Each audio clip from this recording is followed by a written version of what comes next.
तुम दिन भर सबको संभालती हो, पर क्या कभी किसी ने तुमसे पूछा कि तुम ठीक हो या नहीं? सबके लिए मुस्कुराती हो, पर क्या रात को अकेले बैठकर तुम्हारा मन रोता नहीं? तुम्हारे नाम से पहले बेटी, बहन, पत्नी, बहू, माँ जोड़ दिए गए, पर क्या कभी किसी ने तुम्हें सिर्फ तुम बनकर जीने दिया? यही कड़वा सच है, और यही इस कहानी की शुरुआत है। बहन, यह बातें मीठी नहीं होंगी, पर अगर भीतर कहीं कुछ जागता है तो समझ लेना कि आज तुम्हारा जागरण शुरू हो रहा है। कबीर ने सदियों पहले कहा था कि जो लूट सके वही समझदार है, पर यह लूट बाजार की नहीं, यह लूट भीतर की है। आज तुम बाजार की दुनिया में सब कुछ इकट्ठा कर रही हो, रिश्तों की मंजूरी, समाज की शाबाशी, लोगों की तारीफ, पर भीतर क्या वजह है? जरा खुद से पूछो, कब आखिरी बार तुमने अपने मन की सुनी थी? कब आखिरी बार तुमने अपने दर्द को बिना डर के महसूस किया था? सच यह है कि औरत सबसे पहले अपने ही मन से हारती है, और जब मन हार जाता है तो जिंदगी अपने आप हारने लगती है। तुम्हें बताया गया है कि तुम कमज़ोर हो, तुम ज़्यादा सहन करने के लिए बनी हो, तुम्हारा काम है निभाना, चुप रहना, समझौता करना। धीरे धीरे यह बातें तुम्हारे मन की आवाज़ बन गई।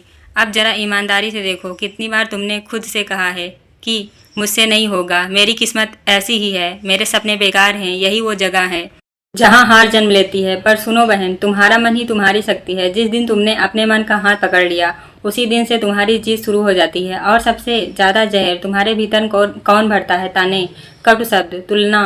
कोई कहता है तुम जैसी भी हो, दूसरी तुमसे बेहतर है। कोई तुम्हारे रंग पर वार करता है, कोई तुम्हारे शरीर पर, कोई तुम्हारे चरित्र पर। ये शब्द शरीर को नहीं, आत्मा को घायल करते हैं। पर एक गहरी बात समझो, जो तुम्हें कोसता है वह या तो तुम्हें मजबूत बनाएगा या तुम्हें जगा देगा। अगर तुम जाग गई तो कोई शब्द तुम्हें तोड़ नहीं पाएगा। धीरे चलो बहन, जल्दी मत करो। अपने बदलने की जल्दी में खुद पर और बोझ मत डालो।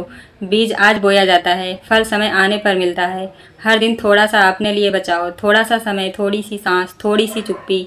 कितनी औरतें हैं जो सोचती रहती हैं कि जब सब ठीक हो जाएगा तब अपने लिए जिएंगी, पर सच यह है कि सब ठीक नहीं होता, और एक दिन शरीर थक कर कह देता है कि अब देर हो गई है। यह देह मिट्टी का घड़ा है, कभी भी टूट सकता है। अगर उस दिन भीतर कुछ भरा नहीं हुआ तो पछतावे के सिवा कुछ हाथ नहीं आएगा। तुम्हारा जन्म साधारण नहीं है, तुम सृजन की शक्ति हो, पर तुमने अपने इस अनमोल जीवन को कौड़ियों में बेच दिया है। लोग क्या कहेंगे, समाज क्या सोचेगा, रिश्तेदार क्या बोलेंगे? पर सुनो, सच्चा ज्ञान किताबों से नहीं आता, सच्चा परिवर्तन प्रेम से आता है। और सबसे पहले तुम्हें खुद से प्रेम करना सीखना होगा। तुम सबके लिए अपना सिर झुका देती हो, पर अपने आत्मसम्मान के लिए सिर उठाने से डरती हो। यही डर तुम्हें भीतर से खोखला करता है। जब तक तुम्हारे भीतर मैं ही सब हूँ, मुझे ही सहना है, मेरी ही गलती है, यह आवाज़ चलती रहेगी, तब तक शांति नहीं मिलेगी। जिस दिन तुमने कहा कि मैं ना कम हूँ ना ज़्यादा, मैं बस एक जीवित आत्मा हूँ, उसी दिन भीतर अंधेरा कम होने लगेगा।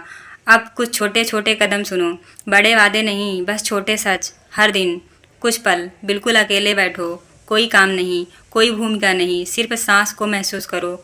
यही तुम्हारी साधना है। जहाँ तुम खुद को तोड़कर हाँ कहती हो, वहाँ शांति से ना कहना सीखो।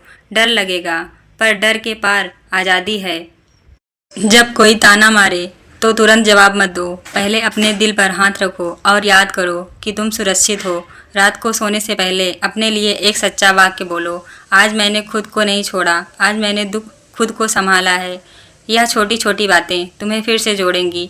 अपनी संगत देखो, जहाँ हर समय नफरत, जलन, तुलना है, वहाँ से दूरी बनाओ, और जहाँ तुम्हें समझा जाता है वहाँ रुक कर बैठो। बहन, तुम आई हो और एक दिन चली जाओगी, सबको जाना है। तो यह जीवन किसके लिए जिया जा रहा है? जागरण का अर्थ है अपने भीतर की उस औरत को पहचानना जिसे बरसों से चुप करा दिया गया। अब कोई बाहर से तुम्हें बचाने नहीं आएगा, तुम्हें खुद अपने लिए खड़ा होना होगा। आज एक निर्णय लो, मैं अब सिर्फ सहने वाली नहीं, मैं समझने वाली हूँ। मैं अपने लिए भी जीऊँगी और अपनी बेटियों के लिए भी एक नई मिसाल छोड़ूंगी। अगर यह बातें तुम्हारे दिल को छू गई हों तो इसे किसी और बहन तक पहुँचाओ। यह जगह हमारी संगत है, यहाँ तुम अकेली नहीं हो। याद रखना, तुम्हारी सबसे बड़ी लड़ाई दुनिया से नहीं, अपने मन से है। और जिस दिन तुमने अपने मन को जीत लिया, उस दिन तुम सच में जाग गई। वीडियो अच्छी लगी तो लाइक करो, शेयर करो, कमेंट करो अपने मन की बात।